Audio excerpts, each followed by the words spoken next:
We've all probably seen the horrific video outside of a music festival in Cincinnati. It's been shared hundreds of thousands, if not millions of times. We're not going to play it here because I just don't feel like you need to see that. If you really want to go see the, again, horrific incident in Cincinnati, you can go search it out for yourself. What I found extremely problematic is how the police chief effectively berated people for sharing this video online, saying it's not the whole story. Let's bring in our panel, Alma and Kristin. Guys, Kristin, well, okay, so let's step back. Let's watch the police chief basically say, hey, how dare you share this news and be effectively your own reporters and journalists. This is shocking and troubling, to say the least. Check it out.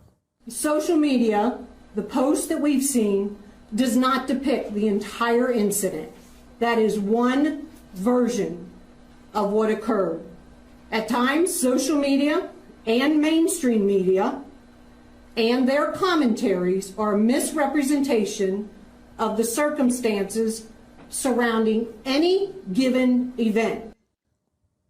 Kristin, there is a little bit of truth to that. I understand what she's saying, but in this particular instance, what are you supposed to, oh, okay, so it's fine then. We just won't talk about it. We'll just sweep it under the rug, because effectively, and this was the big conservative pushback, was nobody was covering this until we all started sharing it. What are your thoughts?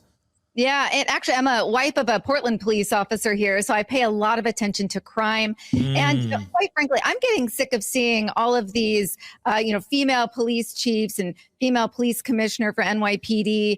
A lot of them don't even have the actual policing history. So here we have her up here, and it's like blaming the bullet, right? Like that gets old. It's a tired thing. It's a cop-out, pardon my pun there. But instead of taking ownership of the leadership piece of it and the lack of pursuing charges for criminals, here we have her just blaming the bullet. It's typical.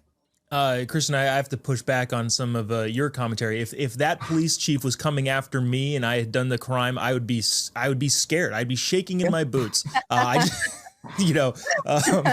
Obviously sarcasm.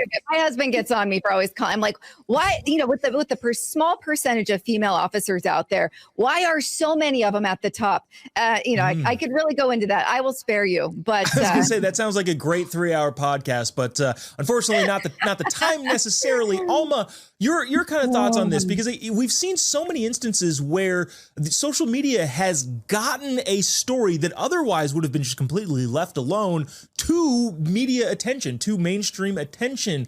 Seems to be like in this case. What are your thoughts on this police chief saying otherwise? So I was trying to understand where she was coming from. But then, I know it's almost a cliche that anything that happens, we say it was taken out of context. But then I asked myself, what context makes any of this remotely acceptable? Like, is there some context that we could find and that we could look at that suddenly explains what was going on and makes us feel calm about it? It doesn't make sense to me. So yes, I understand that, social media things are shared and can get amplified and create all sorts of challenges for the cops who are investigating things on the ground. But she missed the point completely because she was talking about context. And she said, we didn't see the beginning of the video. And I'm like, so what?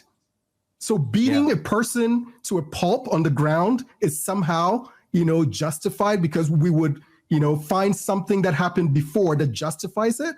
Doesn't make any sense to me. That is a great point. I in my mid-30s, I can't find a single situation where I wouldn't just walk away. Or like, oh, you insulted your family.